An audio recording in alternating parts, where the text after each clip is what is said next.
Dr. Fauci, we don't know whether the pandemic started in a lab in Wuhan or evolved naturally, but we should want to know. 3 million people have died from this pandemic, and that should cause us to explore all possibilities. Instead, government authorities, self-interested in continuing gain-of-function research, say there's nothing to see here. Gain-of-function research, as you know, is juicing up naturally occurring animal viruses to infect humans.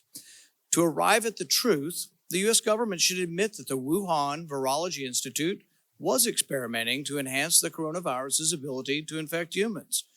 Juicing up superviruses is not new. Scientists in the U.S. have long known how to mutate animal viruses to infect humans.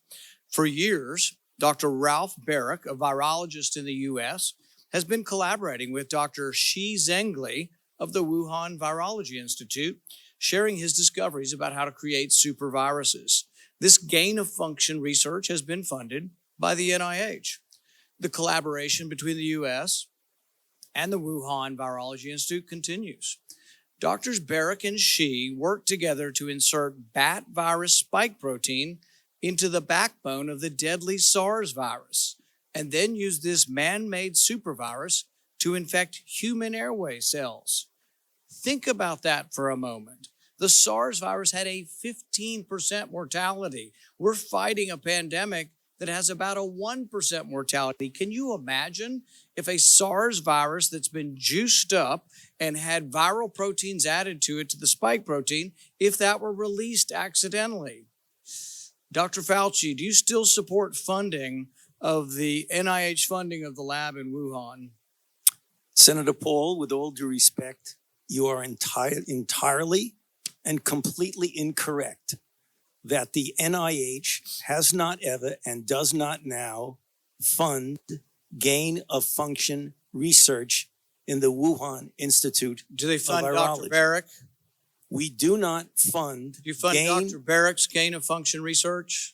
Dr. Barrett does not doing gain-of-function research, and if it is, it's according to the guidelines, and it is being conducted in North Carolina. You don't think inserting a bat virus spike protein that he got from the Wuhan Institute into the SARS virus is gain of function? That is not. You would not be in the minority because at least 200 scientists have signed a statement from the Cambridge Working Group saying that it is gain of function. Well, it is not. And if you look at the grant and you look at the progress reports, it is not gain of function, despite the fact that people tweet that. So do you still support sending money to the Wuhan Virology Institute? We do not send money now to the Wuhan Virology Institute. Do you support sending money? We did under your tutelage. We were sending it through EcoHealth. It was a sub-agency and a sub-grant. Do you support the money from NIH that was going to the Wuhan Institute? Let me explain to you why that was done. The SARS-CoV-1 originated in bats in China. It would have been irresponsible of us if we did not investigate the bat viruses and the serology to see who might have been infected. Or perhaps it would be China. irresponsible to send it to the Chinese government that we may not be able to trust with this knowledge and with this incredibly dangerous viruses.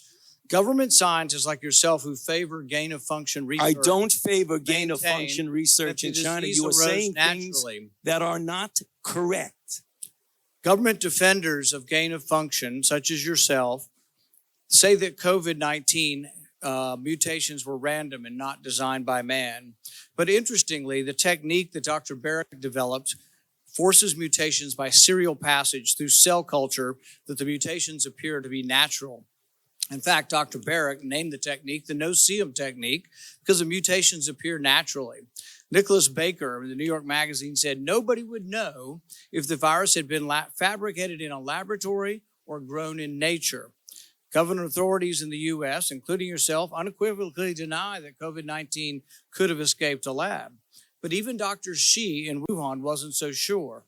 According to Nicholas Baker, Dr. Shi wondered, could this new virus have come from her own laboratory? She checked her records frantically and found no matches.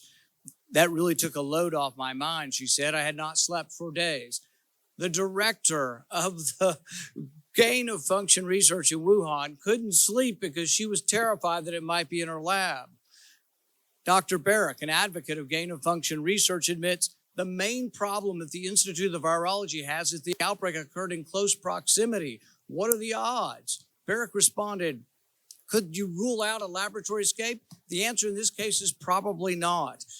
Will you, in front of this group, categorically say that the COVID-19 could not have occurred through serial passage in a laboratory? I do not have any accounting of what the Chinese may have done, and I'm fully in favor of any further investigation of what went on in China. However, I will repeat again, the NIH and NIAID categorically has not funded gain of function research to be conducted in the Wuhan Institute of Virology. You do support it in the U.S. We have 11 labs doing it, and you have allowed it here. We have a committee to do it, but the committee has granted every exemption. You're fooling with Mother Nature here. You're allowing superviruses to be created with a 15% mortality. It's very dangerous. I think it was a huge mistake to share this with China, and it's a huge mistake to allow this to continue in the United States. And we should be very careful to investigate where this virus came from. I fully agree that you should investigate where the virus came from. But again, we have not funded gain of function research on this virus in the Wuhan Institute of Virology. No matter how many times you're parsing you say words. it, There was didn't happen. research. There was research done with Dr. Shi and Dr. Barrick. They have collaborated on gain of function research where they enhanced the SARS virus to infect human airway cells, and they did it by merging a new spike protein on it. That is gain of function. That was joint research between the Wuhan Institute and Dr. Barrick. You can't deny it. Senator Paul, your time has expired. Dr. Fauci, I will let you respond to that when we need to move on. Excuse me? I will allow you to respond to that, and then we'll move on. Yeah, I mean, I just wanted to say, I don't know how many times I can say it, Madam Chair. We did not fund gain of function research to be conducted in the Wuhan Institute of Virology.